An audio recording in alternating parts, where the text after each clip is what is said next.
home remedies for sneezing. Sneezing may be annoying, but it is actually a protective mechanism that helps expel allergens and irritants out of your body. Allergies, animal dander, smoke, mold, dust, wood dust, pollen and other such irritants are the most common causes of sneezing. Cold weather changes in 1. Peppermint oil. Boil some water and add 5 drops of peppermint oil.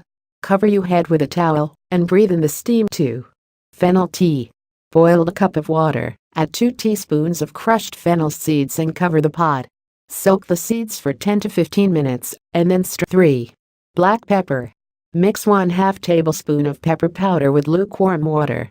Drink it 2 to 3 times a day. Gargling with warm water mixed with pepper also helps get rid of cold. 4. Chamomile tea. Add 1 teaspoon of dried chamomile flowers to 1 cup of boiling water. Continue boiling the tea for a few minutes. Add some. 5. Ginger. Consume 1 to 2 teaspoons of ginger extract twice a day until the sneezing stops.